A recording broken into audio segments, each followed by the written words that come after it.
in Kenya, Mayor of Kisumu, became the first elected woman member of parliament in independent Kenya. Thereafter, we've had other women pioneers. We had Julia Ojambo was the next in 1974. The same 74, we have a string of women. We had young Chelagat Mutai, 24 years, elected as a member of parliament. You know, at a time there were no women's network for support. It was, if there were women networks, they were not geared to support political leadership the way today it is. These women braved it and they managed. Let me quickly acknowledge the others. Phoebe Isiolo of Karachuonyo in 1980, that's when she was first elected. Nyiva Mwendwa to represent Kitui Central, also Kitui West, came in 1974 along with Professor Julia Ojambo and Chelagat Mutai. Anarita Kareminjero, elected to represent Imenti Central. The year is presenting to me as 1974. You can see all these women at a time there were no networks of support. So we are not the first, and we will not be the last to sit down and map out how to attain gender equality. I want to salute those women pioneers. When we came in 1992, we were not the first, and we shall not be the last to seek to be at the table. I am glad that as we talk, because of the women's resilience and organized women's movement, holding hands as sisters and working together, we impacted the constitutional review, and that's how we have the gains in the 2010 Constitution. And that one, even women from the grassroots, Kenya was so sensitized around that time of constitution making. Even our brothers supported us, and it became a done deal. You would have thought after that we would have no other problem. What with Article 27, which proclaims equality, which then prescribes affirmative action, both in policy and legislative measures, as a starting point to bridge this gender gap. You would have thought our issues were done. They are not yet done because of impunity and because of the resistance. Our brothers have been privileged. Patriarchy favors men, while it puts down women. So this patriarchal structure of our society, men don't want to give up, consciously or unconsciously, because they would like to retain that privilege. When we ask for affirmative action, they start saying, women want free things. May I tell you who gets free things? It is our brothers. All the winnable seats, and winnable seats are seats where major parties have strength. Those winnable seats are a preserve of men. They go in just by the name of the party. If those winnable seats were shared, half men, half women, we would not need affirmative action. Pia sisi tungeingia. So we are asking our brothers, we don't want to oust you. We want to work with you. Let us share space 50-50, and all will be well.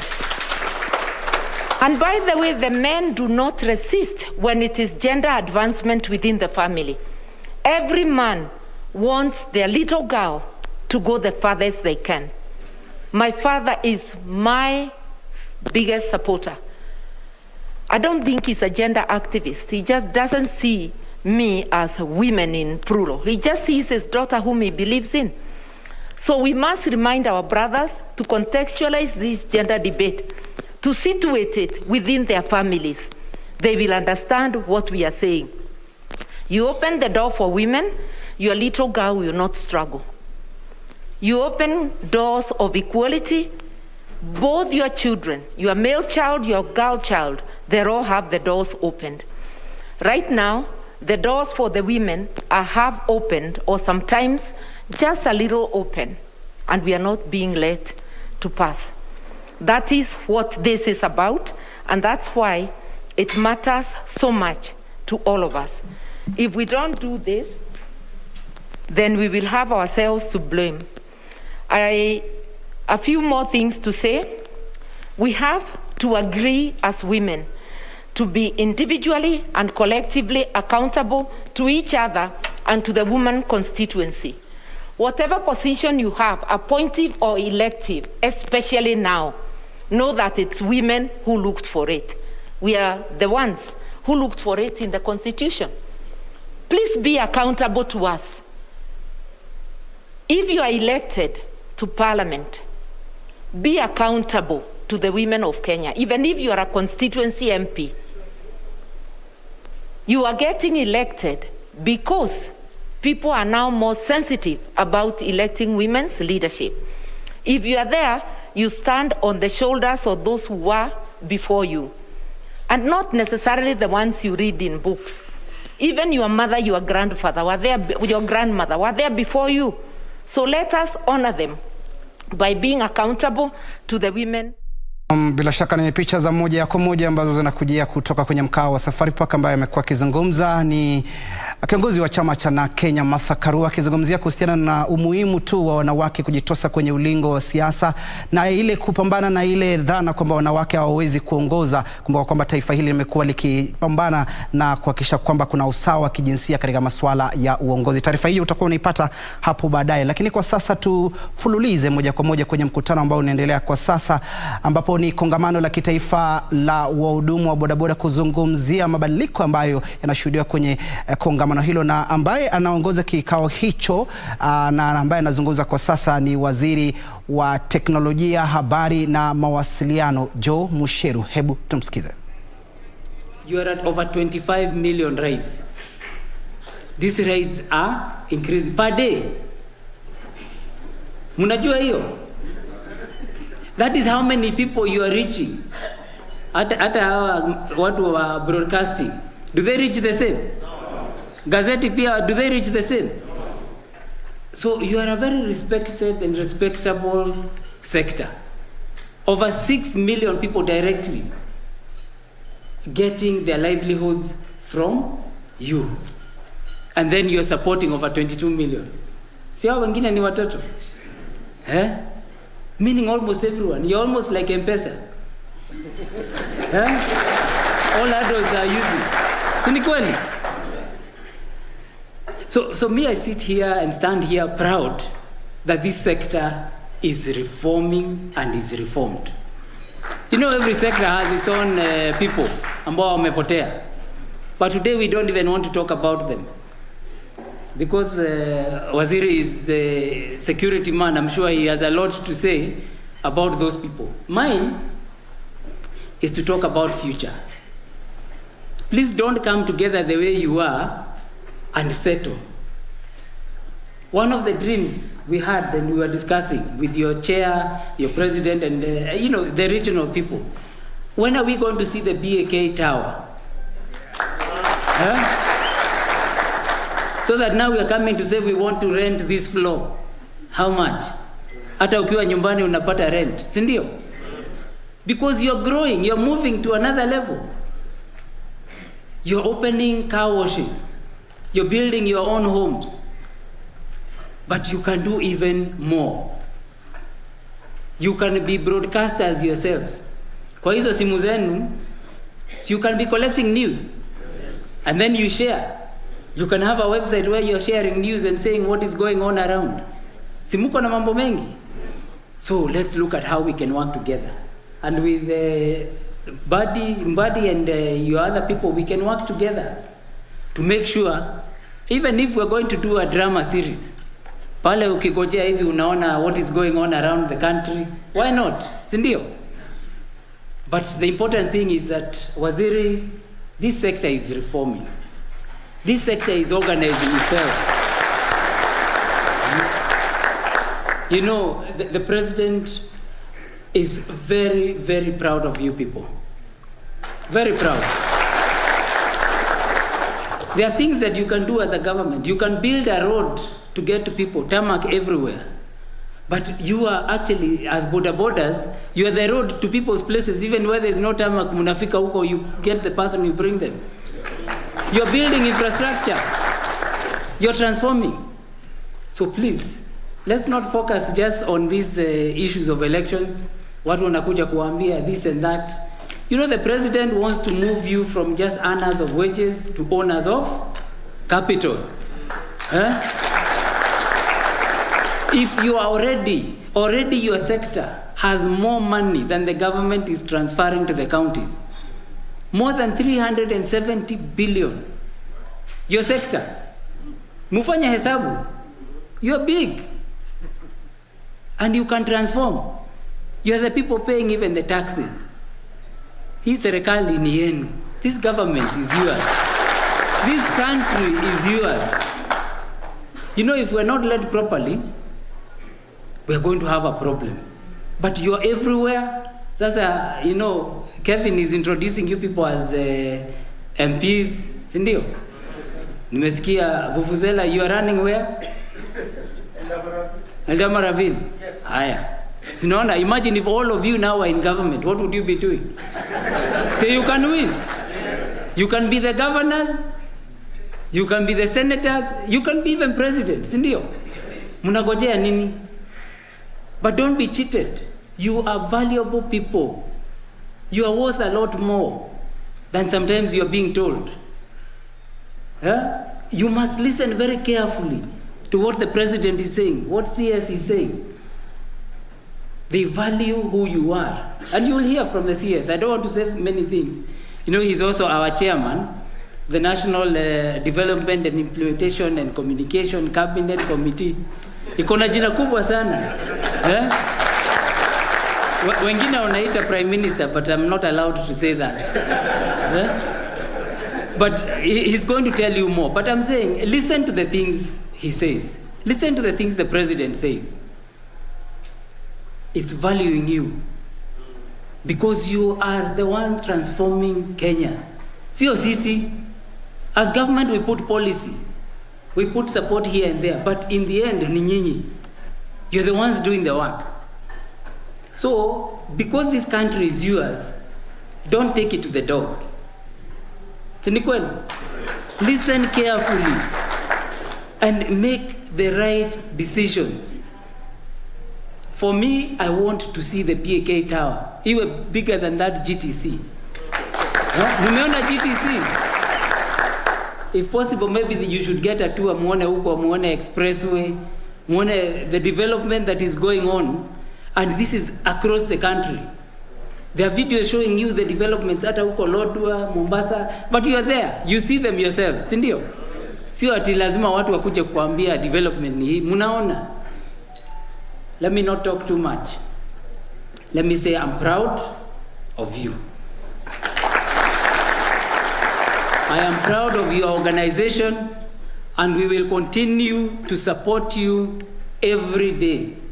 Hata ikiwa we are supporting you sometimes in the background quietly, because really the battle is yours, the country is yours, and we are doing this all together to grow a bigger and better Kenya. Sindio?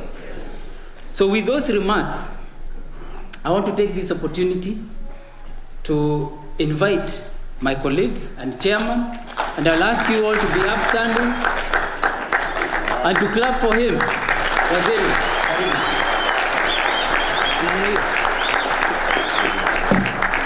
Asante sana, tafadhali tuketi. Thank you.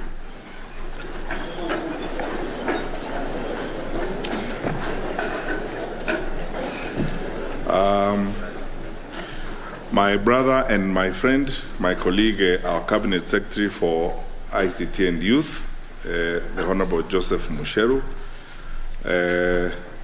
my newfound friend, Dr. Demola. There are many things you need to know about this country. I'm also going to offer you something which you didn't ask, but I think you need. That's how you run Swahili very fast. I will tell you how. My colleagues from across the public sector who are here, our Secretary for Internal Security, Mr. Njega, Bwana Kalua, Kevin Mbadi, the leader of the Boda Association of Kenya, Bwananjau from NTSA, my colleagues from the National Police Service who are here, officials of Boda, my brothers and sisters from the Boda sector. It gives me great pleasure to be here. And then today I'm going to request you, Kevin, if you don't mind, I will break my remarks into 2 segments. I'll make very brief remarks publicly here, and I request the press to give me a closed opportunity to talk to these people.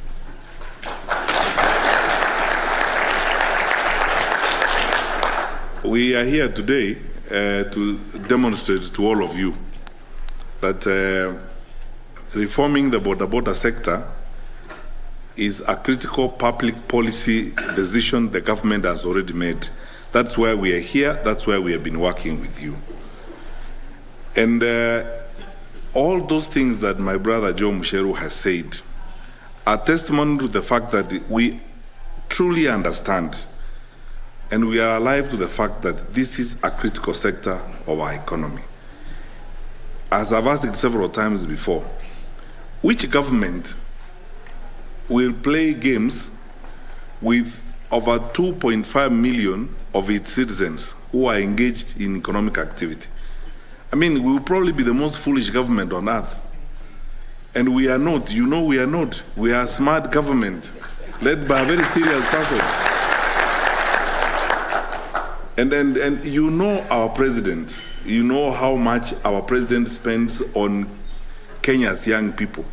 And you know how our president is so dedicated and committed to ensuring that our young people do well, they have a place in society. I can speak about that alone until the cows come home. Since the history of this country was written at independence when we began, this is the first president to appoint young people as assistant ministers to cabinet to be trained to become ministers.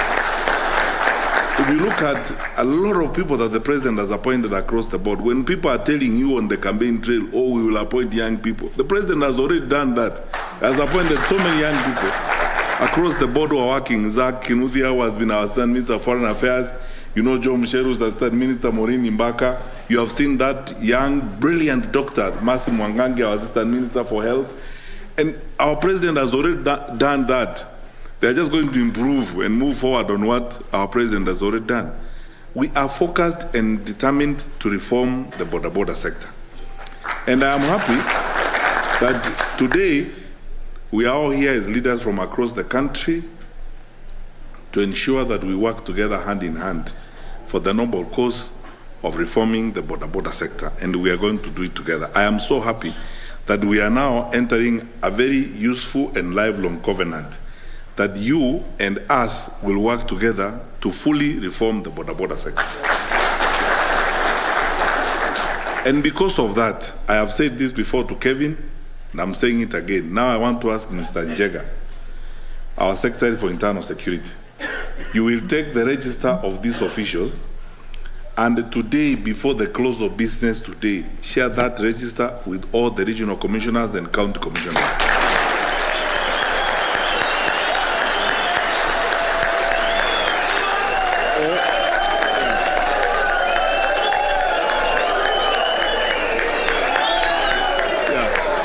Now, and tell them,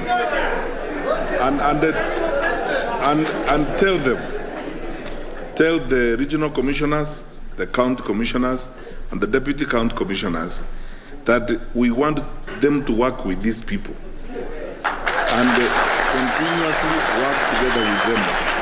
And that structure goes all the way to the sublocations. So, from this day forward, for the days that the president will retain me on this assignment, when I arrive in a county and I start having a meeting with the county security team led by the county commissioner, the officials of this organization should also be there.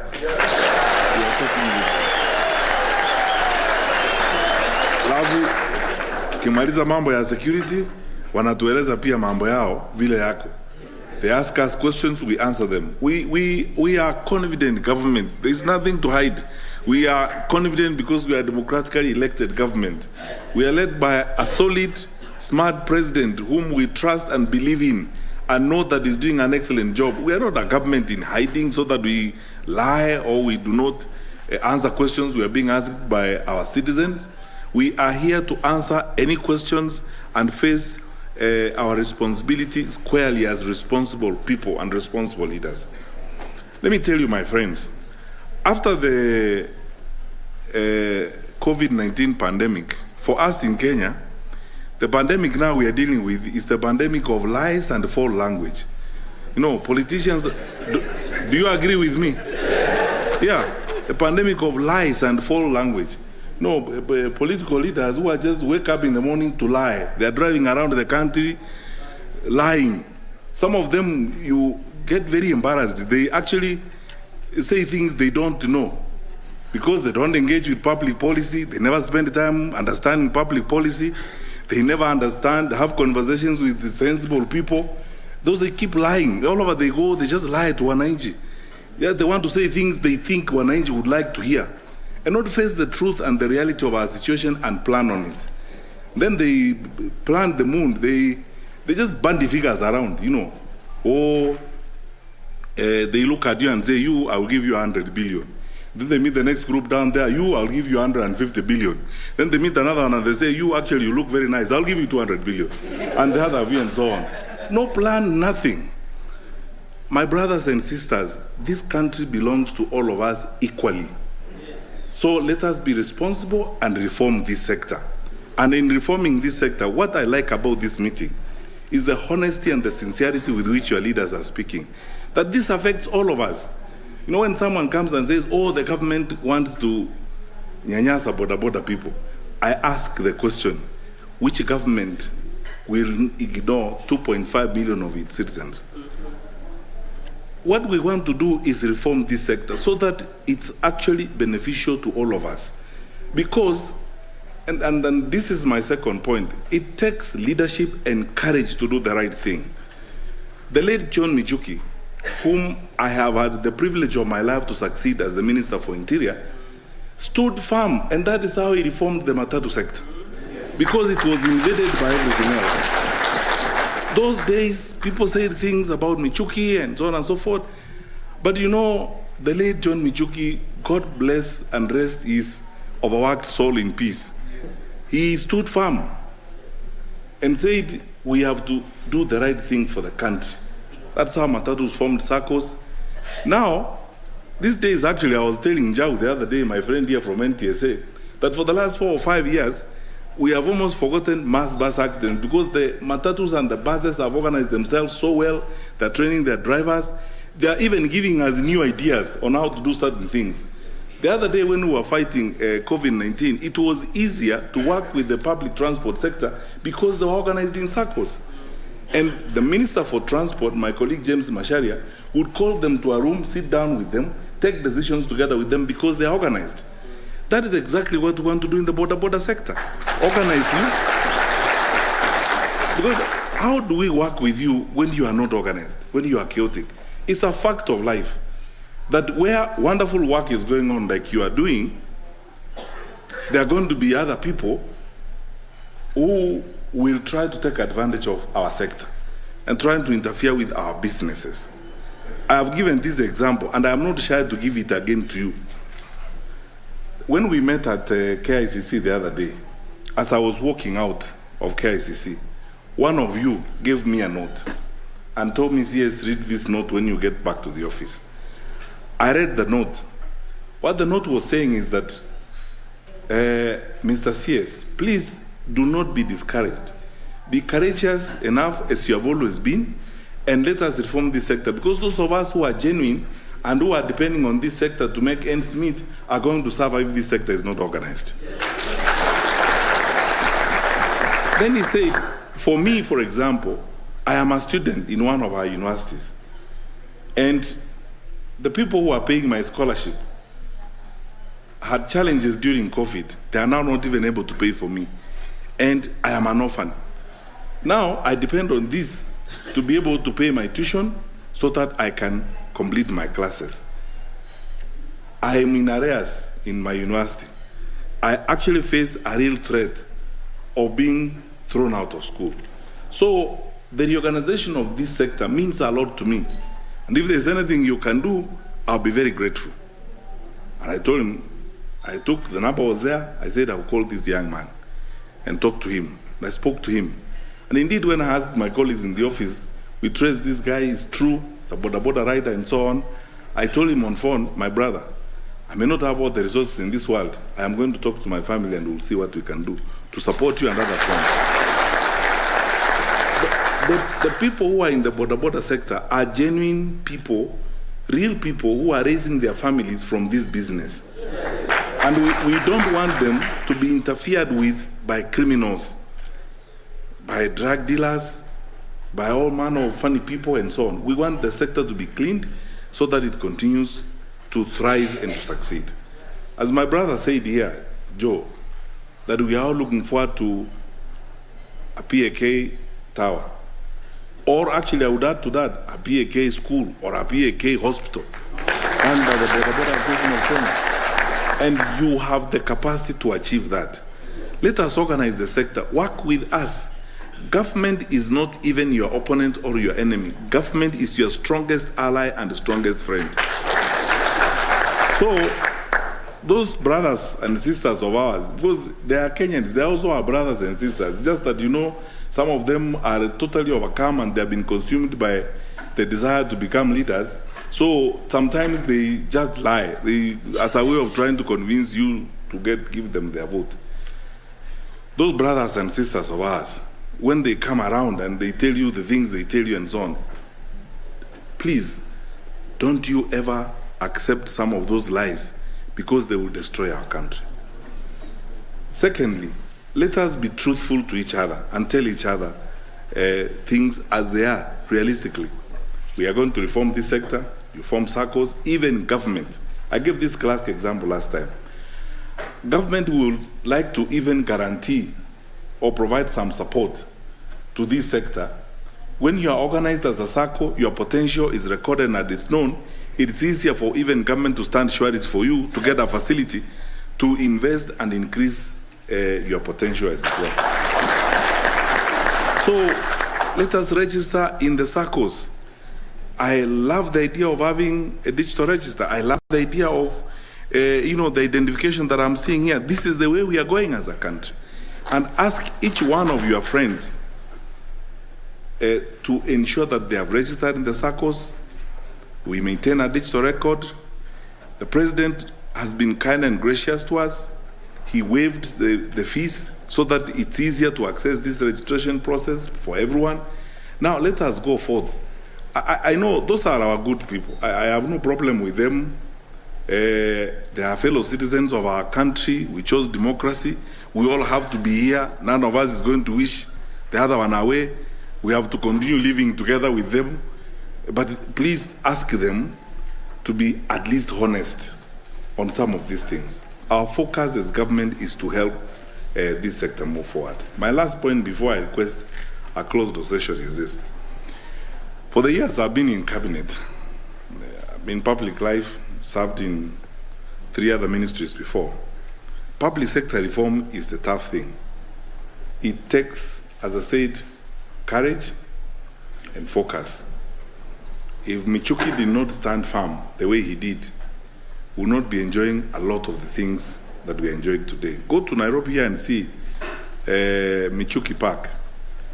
When John Michuki said he's going to clean Nairobi River, plant up and create that park, everybody laughed at him and said it was not going to happen. But because he was determined, he said this is the right thing for the people who live in this part of our country. It happened. We too can do that, because everywhere I've been and every time I've attempted to push public sector reform, sometimes tumepigana. And in most cases, or in all cases, personally I've insisted, as long as we have all agreed and my president has signed off on that particular public sector policy reform, and we are all sure that what we are doing is the right thing, I'll stay the course, come what may. because it's good for the country. My good friends from the media know that some time back we had a little bit of a challenge together, we even switched off TVs, but look where we are today. I think everyone is happy, and we're happy. We are happy. I was at the Ministry of Education when everyone told me you can't fight examination cheating and so on. I said, at least let's try. And we've kept moving. In this particular sector, this Boda, I believe it. First, I believe in my president. And what he wants to do in reorganizing the Boda sector is the right thing. And as his Minister for Interior, I will be the first one to queue behind that decision. And working with my colleague, Joe Musheru, and my other colleagues in government, and all of you wonderful people, let us take the course and reform this sector. We will all be happy. We will all be happy. So, I mean, I love everything I had here. We could stand up and leave from your leaders. Brilliant speeches. Your leaders say it here. Good people, we will even be each other's keeper. In the sense that we are the ones who know each other. We will go out there. Those ones among us who are not right, we will point them out. You know, self-regulation is a critical aspect in society. We even agreed and registered the Media Council of Kenya. We argued that the media should regulate itself, because you don't need a policeman to regulate media. We don't need to regulate you. You can actually regulate yourselves through the circles, so that we work on the regulations. Then we train you, we provide resources to you and support you so that you regulate yourselves. That's how we want to go. That is how we are going to succeed. We don't have 50 million police officers so that we can give every Kenyan a police officer. We trust in your leadership. It is you people who are going to be the carriers of our message of reform. Finally, before I request the closed door session, my brothers and sisters, I want to ask you, I want to make a very humble request to you. I want us to be messengers of peace and stability. Messengers of peace. This is our only home on earth. This is the country that the Lord has blessed us with. We are a blessed people. God has given us a wonderful country and wonderful people in all ourselves. And we have chosen democracy. That's okay. We will argue, electoral contests are just that. An argument about ideas, about policies, and so on. It's okay. Even those ones who come and look at us and say, I'll give you 200 billion, I'll give you 100 billion, it's okay. Even those ones, they have room to continue saying those things they say. Let us all be together and then go through the electoral process very peacefully. So in your respective areas, since you come all the way from the sub-counties, please preach peace, preach coexistence. Let us work together. Having differences of opinion is not an issue. Supporting different candidates is not an issue. That's who we are. That's our way of life. We are Democrats. We chose democracy. We are building an inclusive society where all shades of opinion and all ideas are welcome. And when we have exchanged ideas, we will go home.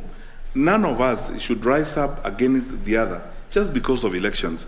And then this sector is going to be critical to us as we go through this process, because I want to request you sincerely, my brothers and sisters, to be ambassadors and messengers of peace. Where there is an issue, come together. You are the ones who will call your groups as their leaders and tell them we must live together. We must work together. Our challenges do not discriminate against us on the basis of anything. They face us together as a people. And we, your leaders, are determined to live that way and lead in that kind of manner. So let's work together, listen to each other, learn to shun violence. If there's a problem even on the road, let us be messengers of peace. We should be the ones to tell our groups, please don't raise a finger against a fellow citizen, as it were. Because we are not going to be a great country if we are not tolerant, if we do not listen to each other. And we are not going to be a great country if we do not speak to each other and take each other's views into account and so on. So let us accept that process of talking to each other. And when campaigns come, let us listen to each other and ensure that we are very peaceful. Our undertaking as government is that we will support the IEBC to hold free and fair elections. It is the IEBC that conducts elections, not us. Our responsibility as government, especially the executive branch, is to provide support to the constitutional institution called IEBC to conduct elections. We will do our part and ensure that the country remains peaceful and stable through that process. Now, I would request you, if you don't mind, especially our friends from the media, Nixon, if I could have a 5-minute closed-door session, and I know it's a gentleman who wants to raise up a point. My brother, be patient. I'll give you an opportunity. We are here. I came here to answer your question. I will answer your question. I will not leave before I answer your question. So, there's a proposal to give you helmet which are graded for the president and the AG and Isiolo. Okay. I am told before they leave, I need to get my own helmet. And today I learned while we are here that my boss, His Excellency the President, is rider number 1. I hope there is a helmet. I hope there is a helmet for Joe Musheru in the process.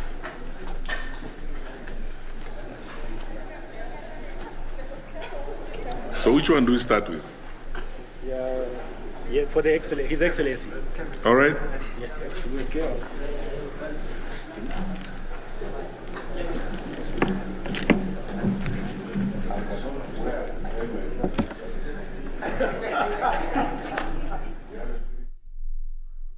Interior CS Dr. Fred Matiang'i speaking from the Kenya School of Government about the Boda sector reforms, pointing out some of the regulations and steps the government intends to use to streamline the sector. As you can see right now, he's being handed his own helmet, white helmet there, being assisted by some of the people who have attended that. We will be having a much comprehensive report on the same. Perhaps we're going to see him riding one a little bit later. We have the sight and sounds in our subsequent bulletin. And away from that, Kip Nusu has just completed his duty here as he took you through Tamrini and Kurunzi Mashinani. But now it's time for the news. My name is Bentro Njue.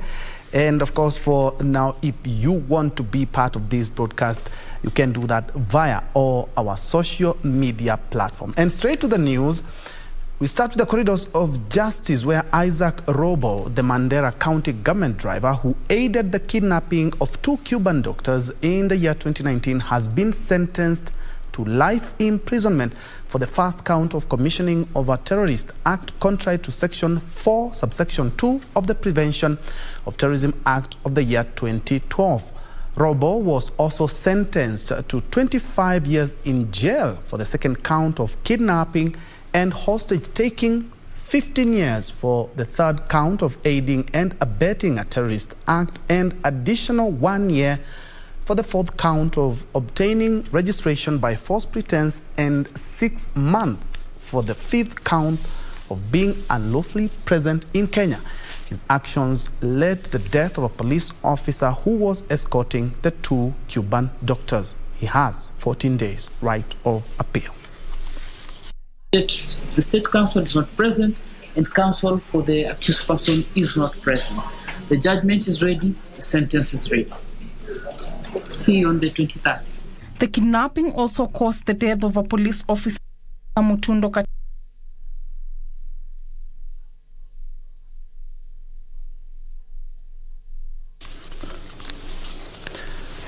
And National Assembly on Wednesday, I'm informed we have first of all to cross over. It's the second day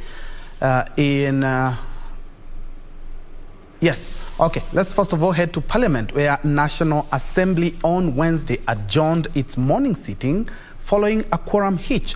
The House, which required a total of 50 members for the commencement of business, failed to achieve the requisite number, forcing the Speaker to end the sitting with only 41 members in attendance. The adjournment has interrupted the consideration of 31 bills that had been lined up for debate, among them the ICT Practitioners Bill of 2020, the Children Amendment Bill of 2020, the Poverty Eradication Bill 2020, among others. This afternoon, sitting members are expected to consider the report on the first supplementary estimate for the financial year 2021-2022, as well as the Elections Amendment Bill of the year 2022.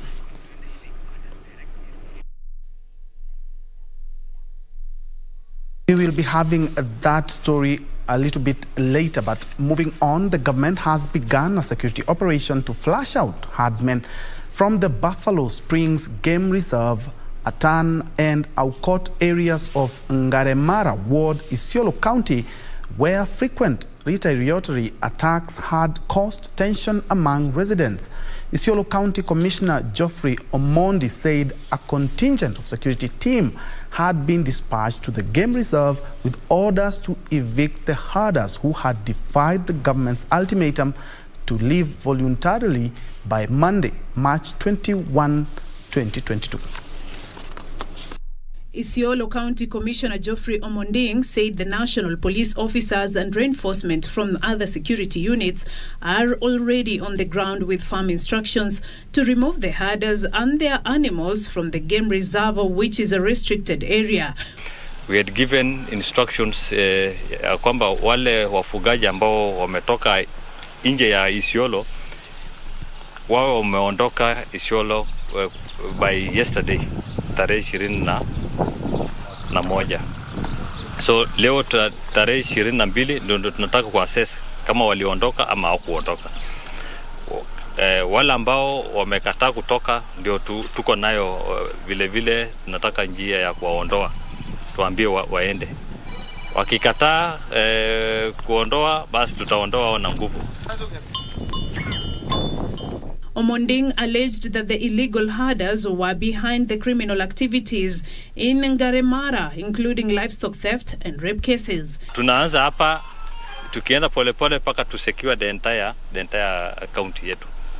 Ndio wale ambao wanakuja tunataka kujua nani ndiye anaingia kwetu. Atakuja kukaa kwa muda gani?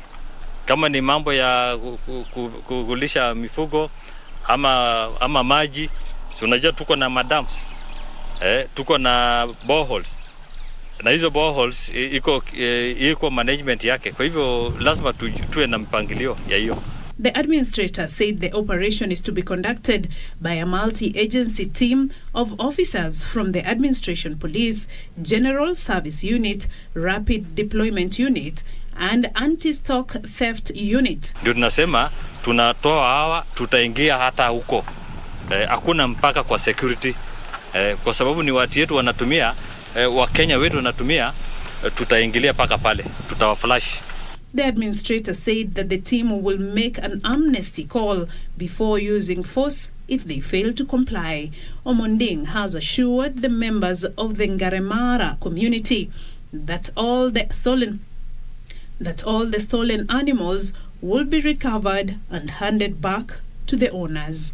Beatrice Gatonyangetich, Lunchtime News.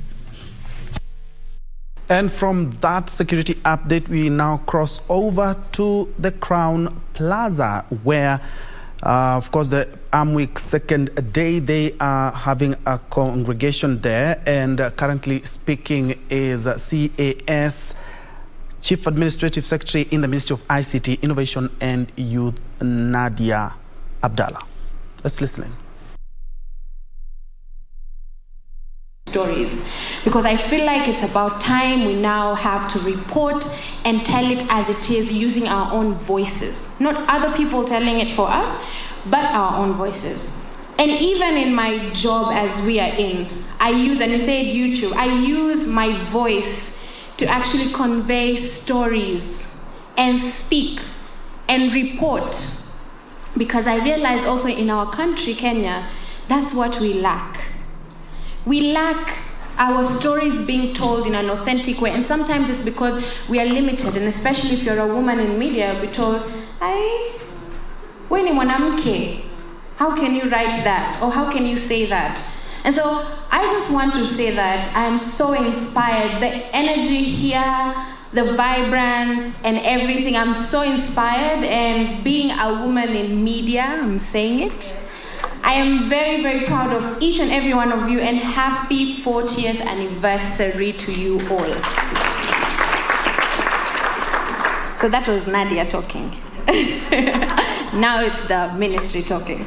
So on behalf of the Cabinet Secretary, Mr. Joe Musheru, PS Esther Koimet, also on behalf of CAS Rachel Shebesh, she was supposed to be here, but she offers her apology.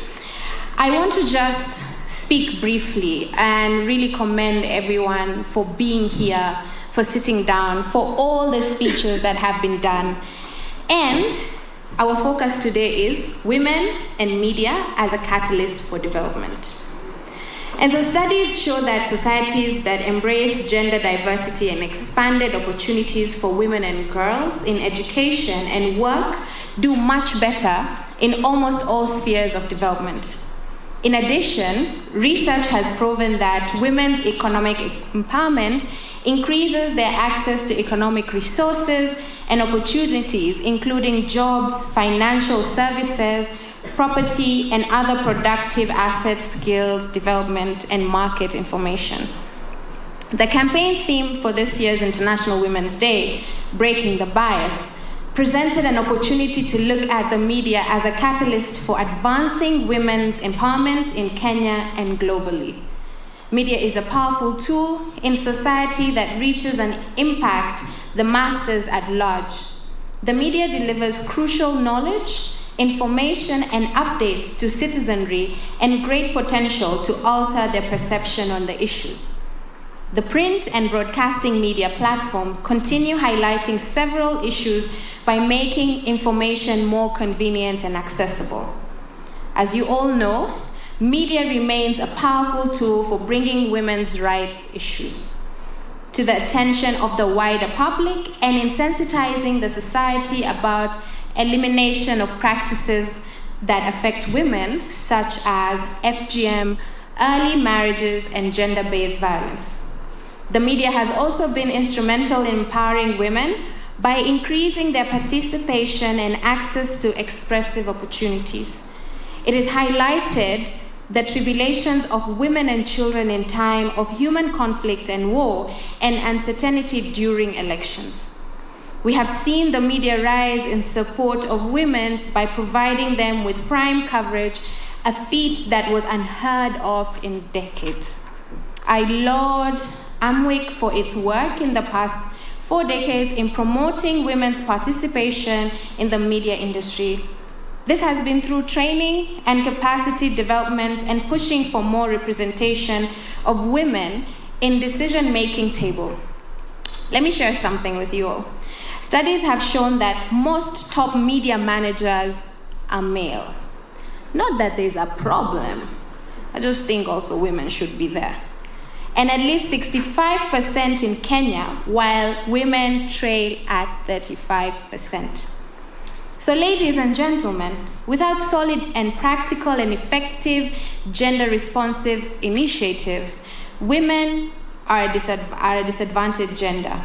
They continue to suffer in silence, leading to low performance with time. They blow out of the media or become completely incompetent due to fear. This low performance hampers the place of women in decision-making.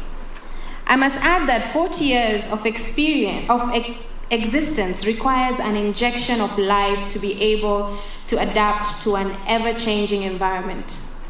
The launch of Amwick's new brand, strategic plan, and constitution places it at an advantage for the years to come. We congratulate the women who have been part of the building of the organization into what it is, and the future is safe in the hands of the current leadership. Sexual harassment has been a big challenge for women in media and has been a key factor that leads to more and more women leaving the newsroom. It is disheartening that studies show that Kenyan media is leading in sexual harassment cases in Africa. And I'll tell you something. One of the reasons I started writing very fiercely and very authentically was because when I was 21 in university, I was abused. And so what happened was I used my experience and what I felt and what I went through as a channel to speak to other women. So I opened a portal where women who are in distress, who are being abused, to just talk and seek solace in order for everyone to be able to feel safe. And that's the same thing with the statement that I made, that we are leading when it comes to sexual harassment in media. I just want to tell women that let us not allow that to be one of our silence. Ministry of ICT Chief Administrative Secretary there, Nadia Abdallah there, gracing the second day of the Week, or the Association of Media Women in Kenya. They are commemorating or celebrating 40 years. Some of the things I've been able to point out are talking about embracing diversity, and especially now that we are heading to the 2022 polls, and also talking about media being a powerful tool, and they should increase their participation and partnership so that they may be able to further and better their lives. And on that note, let's take a quick break, but when we come back, we still have more news, and not forgetting business and sports as well.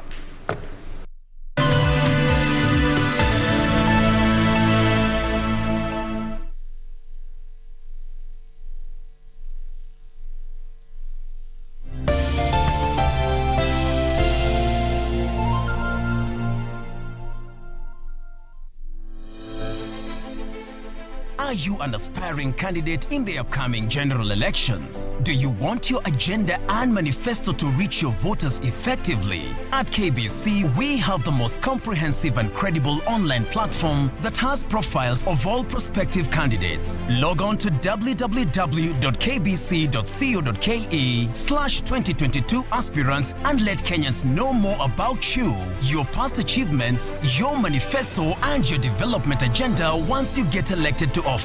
What's more, the website is easy to navigate. We will create your profile, post pictures and short videos with your campaign messages at affordable hosting fees. Log on to www.kbc.co.ke/2022 aspirants today and establish your brand authority as we lead towards the forthcoming general elections.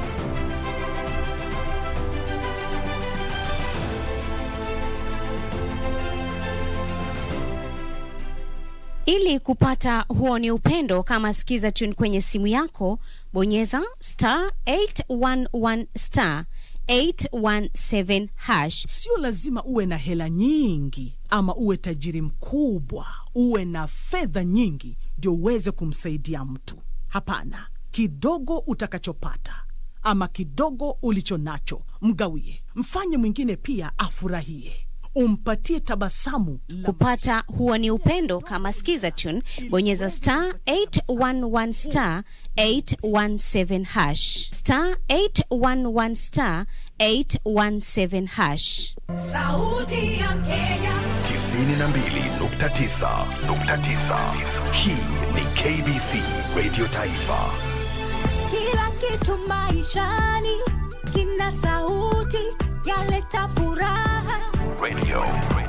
Sauti ya elimisha, yahimiza, yatuleta pamoja. Sauti ya Kenya Radio Taifa.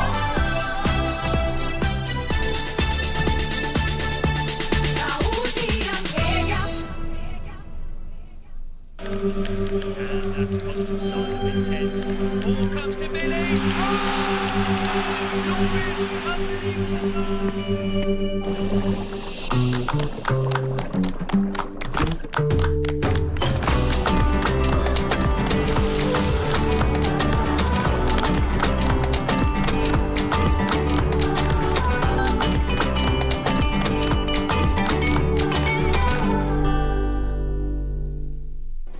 Do you have a news story to share with KBC? Get in touch swiftly on email news@kbc.co.ke or call 0723 892 654 or 0734 780 124.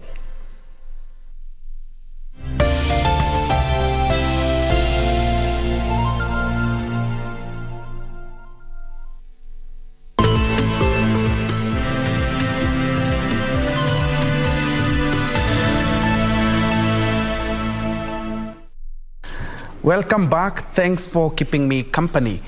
Moving on, Kenya Forest Service has today flagged off 45 motorcycle that will assist the service officers in patrol forest in 15 counties.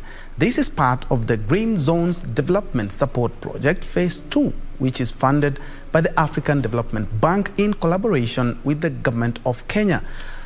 Speaking during the flagging off, the Chief Conservator of Forest, Julius Kamau, called on his officers to prudently utilize the motorcycles for their designated official duties, and he warned that deviation from the official use of the motorcycles will attract dire consequences.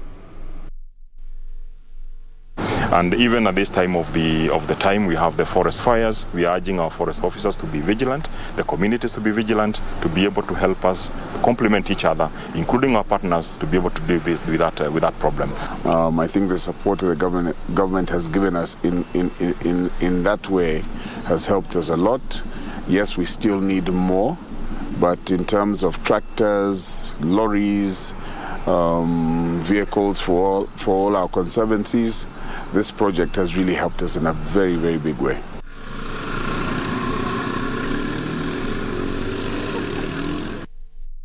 Elsewhere, 13 arid and semi-arid counties are set to benefit from a landscape restoration program to address food security, human-wildlife conflict, and poor agricultural production.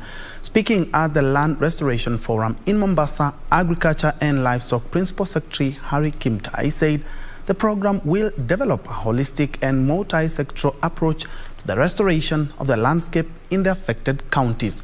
Let's now cross over to the coastal city of Mombasa, where, as you can see, Regina Manyara is on standby to give us the latest from that report.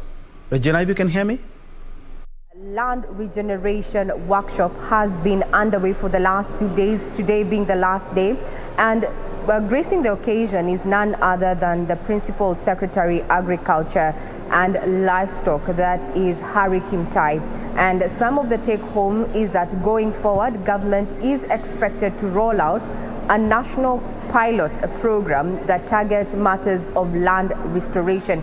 Among the 13 counties that are to benefit from this particular program include Nairobi, Kilifi, Lamu, Garissa, Taita Taveta, as well as Machakos and Makueni. And also under this program, it's also going to involve our neighbors. This is neighboring Tanzania, where 6 provinces from Tanzania are also going to undertake this particular program. This particular program is in line with matters of climate change and coming up with policies that are geared towards, changing our scope when it comes to matters of climate change, focusing on land restoration, water harvesting, as well as land management systems that are climate change eccentric. We remember that President Uhuru Kenyatta, not a while back, during the COP26, he came out and outlined the vision that he has, or rather Kenya has, when it comes to matters of climate change. So this was a forum that brought together both government officials, institutions, as well as private sector players, including ranch owners, who this particular project is going to be worked out on. These 13 counties fall under the ASALs, and given the current situation that we are having, around 32 counties that are already on the drought alert, experts have come to say that this particular pilot that has already been tried and tested in South Africa might just be the answer to matters of food security. So at the end of the day, this particular pilot is going to receive a nod and a signature approval from stakeholders, and soon is going to be rolled out, and its success actually is going to determine that if the program is going to be expanded to other counties, especially those that are referred to as ASALs Troy. So we'll be keeping tabs on this particular event being the last day, and we'll give a comprehensive report in our subsequent bulletins. I'm Regina Manyara, now back to you, Broadcasting House. Thanks, Ray, for that report. And of course, 13 counties are set to benefit, as she has alluded there. And Agriculture PS is there to lead that ambitious program by the government to lead land restoration and, of course, address some of the issues like we have seen at the coast, the human-wildlife conflict in as many counties as possible, but 13 are the counties that will start that project. Elsewhere, the male has been challenged to be role model in the family setup and take up responsibility of ensuring the boy child is nurtured to become asset in the society. The challenge coming as more than 90 young men graduated after going through a rite of passage in an event that was conducted by PCEA Murera Church in Juja, Kiambu County. Joseph Ngatswa, one of the councillors at the ceremony, encouraged men to be available when raising the boy child so that he may have a father figure and a friend to open up to whenever they are faced with life challenges. Tumelegeza mambo ya ulezi wa mtoto wa kijana, tushikilie mahali pale pa ambao ni petu. Mahali pale ndio tuweze kulea mtoto wa kijana, mtoto wa kiume, tumulee vile astahili, tuwe mfano mwema, tuwe ndio sisi wenyewe ndio tuwaongoza mambo yote ya huyu kijana. Tusikue ati tumewachilia mama ya watoto ndio anajua mambo yote ya kijana, ya kwamba hata mtoto hawezi kutueleza yale ambao wanapitia sababu hatuna uhusiano na huyu mtoto. According to James Nganga, one of the boys who went through the initiation ceremony, said they have received enough counseling on drug abuse and good morals, which he says will go a long way in helping them lead a good life. Wametuguide kuhusu dawa za kulevya na wasichana, about early pregnancies. Ukiona wenye wametumia madawa za kulevya, hakuna what they have achieved in life. Siangalia pesa, lakini angalia huyo msee. Mara ako kila mahali, ako hosi, vitu kaa hizo. Minor apparent urged all his male counterparts to take their responsibilities serious for the sake of the family. Kwa hivyo wazee wameanza kuona umuhimu wa kunacha boy child na kumpatia mawaidha na kumuelekeza ili awe na kizazi kizuri ambacho mwanaume ataweza kujivunia siku za usoni. Jelis Aladi for Lunchtime News. And from that report, let's now shift focus to matters politics. Safina presidential candidate Jimmy Wanjigi has urged the head of state to be a spectator in the upcoming August polls. Speaking at the Sifa Gardens, Kutus, Wanjigi said it's voters who have the final decision on matters of leadership. Businessman turned politician Jimmy Wanjigi, who has announced that he will seek Kenya's presidency under the Paul Muite-led Safina Party umbrella, now claims that succession politics is a threat. Stability ya rais ni kuensure peace, stability in the nation during his term. Term yake inaisha August 9th, 2022. Wanjigi has urged Kenyans to reject leaders imposed on them, saying Kenyans should be left alone to elect leaders of their choice. Tuma mlima Kenya, hatuwezi kupanga na wengine, hatuwezi kupangiwa maisha yetu kisiasa, maisha yetu binafsi na wengine. Meanwhile, candidates for the various elective posts in Magarini sub-county will be required to sign a commitment to keep peace during the campaign period. Deputy County Commissioner Peter Thiongo said the sub-county Security and Intelligence Committee had laid down strategies to ensure that this year's election campaigns in the sub-county are conducted peacefully. Wale wanasiasa ambao wangetaka kutumia nafasi pengine wavuruge amani ile tuko nayo, tumesema na tumeongea kwa kauli moja kwamba hatutawaruhusu wafanye hivyo. Tumeweka mikakati na hata wale wengine, wale sio wanasiasa peke yake, hata wale wengine wote ambao wako na nia kuvuruga amani ile iko kwa sababu ya uchaguzi ambao tuwaenda. Tafadhalini, sisi ambao tunagombania viti, tuongee na wafuasi wetu wafanye siasa ya amani, kwa sababu kule iendako sasa itakuwa ni kila mmoja akodishe vijana wake na yule akodishe vijana wake. Itakuwaje hii kampeni yetu? Elsewhere, Makima Ward Member of County Assembly Philip Nzangi has warned leaders and some locals in Barra South trying to bring animosity between leaders and locals. Speaking on Ndune Market in an annual general meeting with Makima Tuamundu CBO members, he said those creating the differences are using the money that the locals contributed to facilitate their case on Mwea land tussle in a court as an object to create animosity. Hawa wananchi hawakutoa hizo pesa kwa sababu ni matajiri. Walitoa hizo pesa kwa sababu ya kwenda kujitetea kotini kwa mambo ambayo yanahusu maisha yao na maisha ya watoto wao na vizazi vyao vijavyo. Na sasa watu wengine kuweka siasa hapa ni watu ambao wanataka kuharibu watu na kuweka tension ambayo haifai.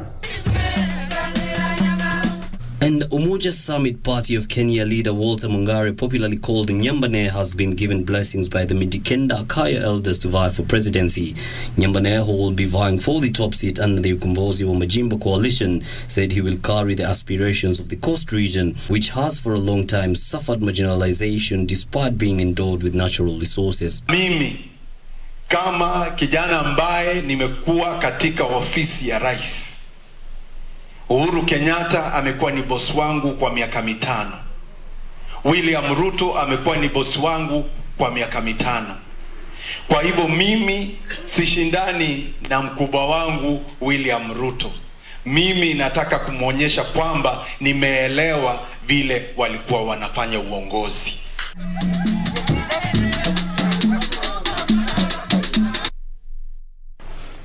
Elsewhere, players in the coffee sector fear that delayed rains might further reduce coffee production. Farmers say the coffee bushes are yet to flower and setting base for reduced coffee earnings this year. Last year, coffee farmers earned 24 billion shillings from coffee sales, representing an 18% growth from 2020. However, players in the sector are a worried lot that the earnings might significantly drop this year if the rains delay. Whatever needs to be done quickly. They say this, coupled with increased fertilizer costs, might also compromise Kenya's coffee quality, that might see Kenya's premium brand fetch less in the international market. We had 50,000 the other year, then you have 30-something this year. Then you see that affects also your market. And what normally would happen is the buyers would start seeking for coffee that is of the same kind as you produce. Elsewhere, West Pokot County has distributed 381 tons of hybrid maize in readiness for the planting season ahead of the long rains. The devolved units will also distribute fertilizer to farmers to cushion farmers against the high cost of fertilizer that has seen the cost of agriculture production going up. Na kutengeneza mashamba yao. Wengine wanalima na jembe na wengine ni tractor. Kwa sababu wamesikia na wanajua hii msimu imefika. Hibak Said for Lunchtime News. Across borders, Nigeria's crude oil grade Bonny Light is trading at $116.1 per barrel, the second most expensive in the international crude oil market. Nigeria's crude oil price is only trading below Saudi's Saharan blend oil, which is at $118.50 per barrel. Here are the details of this and other stories in our African continent. Bonny Light's current trading rate is at 6.91% increase from what it traded over the weekend. The international benchmark price, Brent, is at $113.66 per barrel, while the United States West Texas Intermediate is at $110.5 a barrel. According to the Organizations of Petroleum Exporting Countries Secretariat calculations, its baskets of 13 crudes stood at $105 a barrel, compared with $104 the previous day. Nigeria's oil production is struggling to keep up with oil quota at a time they should be raking in billions of dollars. OPEC's monthly oil market report for March 2022 showed that Nigeria's crude oil production declined to an average of 1.417 million barrels per day in February 2022, when it was supposed to pump 1.73 million barrels per day. Meanwhile, South African President Cyril Ramaphosa said restrictive COVID-19 regulations that have weighed on the nation's struggling economy for 2 years would be removed, with the national state of disaster also to end soon. The state of disaster currently regulates the country's COVID-19 rules and has been in place since the onset of the pandemic in March 2020. Its extensions last week until April 15 drew criticism from businesses hard hit by its measures. This change will be of great benefit to the sporting, cultural, entertainment and events industries in particular. Other changes include the removal of a requirement to wear a mask outdoors, though these will remain compulsory inside public buildings and on public transport. Business people, scientists and campaign groups were among those to criticize the extension of the national state of disaster. Some argued it was not necessary given infection rates were currently relatively low and past restrictions had not prevented COVID-19 spread. Finally, Rwanda's economy is projected to grow 7.2% this year, as the war in Ukraine is likely to raise inflation by increasing the prices of cereals like wheat.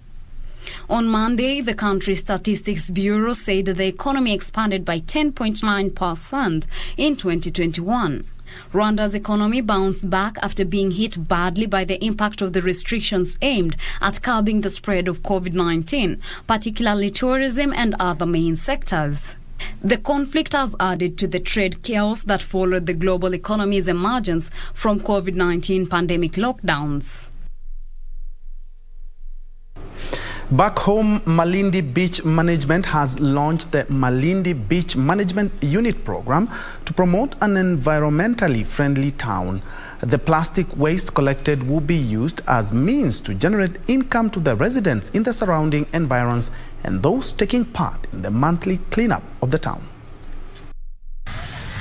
An estimated 14 million tons of plastic ends up in the ocean every year, as plastic makes up 80% of all marine debris found from surface waters to deep sea sediments, a report by the International Union for Conservation of Nature notes. Malindi town is at the front line of transforming its environs through buying plastic waste collected by the beach and selling them for income. Malindi BMU chairman Yunus Aboud says the cleanup exercise is being undertaken by the youth. Tuko na mfadhili ambaye uko na hili shirika la kuchukua hizi tupa wakifanya recycling. Kwa hivyo ni faida kwetu huku tukifanya usafi, at the same time tunapata kitu kidogo kwa hizi plastic. The project, which began last year, is geared at saving marine life. Yunus is urging stakeholders to take advantage of the market and collect any form of plastics, which is another form of income generation. Ukweli ni kwamba nimefurahi sana kwa vijana kama hawa wamekuwa na bidii kuokota hizi plastic, na ukiangalia ufuo wetu si kama ulivyokuwa leo. Alhamdulillah, ufuo umekuwa msafi kabisa. Stakeholders from the Progress Welfare Association of Malindi, PWAM, lauded the move to clean the beachfront where a lot of waste was converted into raw material. Jumbojet airline partner Ivan Zowino hailed the efforts of the community, stating that it would help attract tourists, boosting their overall socio-economic growth. Of course, we are a big player here in Malindi, and besides just bringing passengers, we're also very interested in what we can do with the community here. Ndutamo Kame for Lunchtime News. Elsewhere, Kenya is at risk of acute food shortage if the long rains fail. According to Oxfam, families' debt burden will increase in the near future as over half of Kenya's households will continue purchasing food on credit due to the price hikes. The national government has been advised to mobilize emergency resources to mitigate against impending food hikes. By Oxfam, Kenya has suffered a 70% drop in crop production due to last year's drought, with 3.1 million people in acute hunger and in need of dire aid. The report further states that nearly half of all households in Kenya have resorted to borrow food or buy it on credit due to increased food prices. The government has been warned that the situation may worsen in coming months if the much-awaited long rains fail. Unfortunately, the first information and result and analysis about the rainy season are not so positive. That's why collectively as international community we need to definitely prepare for the worst case. say, scenario. The food prices that have been high due to COVID-19 pandemic are expected to further increase as tensions in Russia and Ukraine escalate. A lot of countries in the region are relying on import of wheat from Russia or Ukraine. But there is also another driver that can have an impact on the situation, and is the price of oil. If the war persists, Oxfam is concerned that the government national debt might also increase, as the government might be forced to borrow to stabilize food prices in the country. A rise in food prices and rise in oil fuel, which means that there is more difficulty, so the money that there is to respond to the crisis, so the hunger crisis, is stretched. The organizations further says food supply chain in the region might be disrupted as East African nations import up to 90% of their wheat from Ukraine and Russia. This is further expected to increase food prices that hit an all-time high last week. In 2010-2011, similar spikes in food prices pushed 44 million people worldwide into extreme poverty, and indications are that the food price inflation happening now will be even worse. Benson Roba reporting for Lunchtime News. In sports, 5 Kenyan boxers will make their debut in this year's Zone 3 Boxing Championship set to be held from April the 3rd to 10th within the Democratic Republic of Congo. The Kenyan team, comprising 23 boxers, will leave the country on April 2nd for the regional showpiece.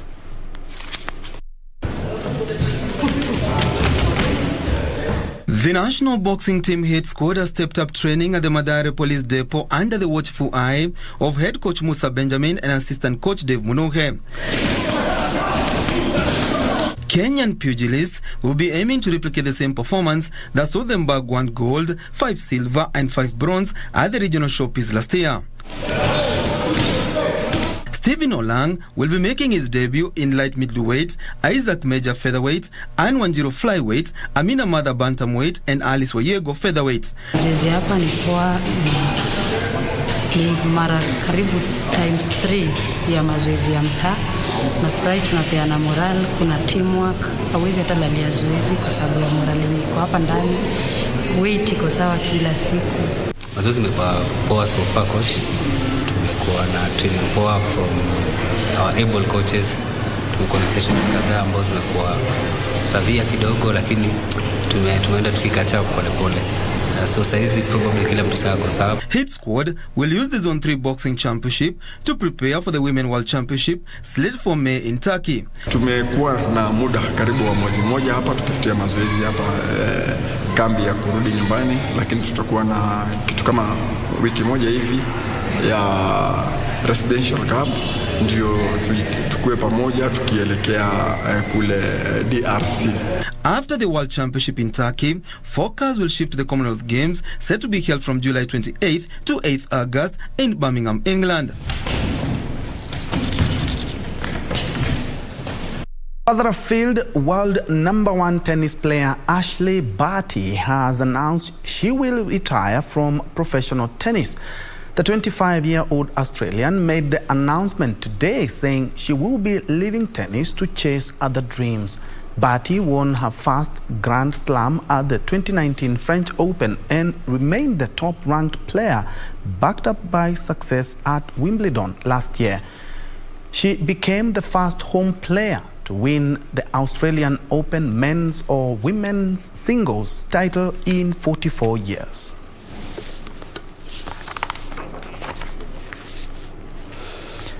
Elsewhere, Barcelona Women Football Club scored 2 late goals as they came from a goal down to beat rivals Real Madrid women 3-1 and take the first leg advantage in their Women's Champions League quarter-final tie. Meanwhile, Arsenal women will host Wolfsburg as they seek to qualify for the Champions League semi-finals. Will she shoot? She does! Olga Carmona has scored for Real Madrid! Carmona Gracia was on target for Real Madrid, but 2 goals from Petula Segura and 1 from Claudia Pina secured a win for Barcelona women over Real Madrid women. Now Bonmati and Pina! 2-1 to Barcelona! Mosso. Over to top here for Giharo. Now, Alexia Putellas could make it 3-1. And she does. In another match, Bayern Munich lost 2-1 to Paris Saint-Germain after Marie Antoinette Katoto netted a brace for Paris Saint-Germain. Tonight, Arsenal will be battling it out against Wolfsburg as Juventus host Lyon. Well, they pushed it there, and she's done it again. And finally, the final international break of the season is back with World Cup qualifiers and friendly matches dominating the football calendar. Egypt are hoping to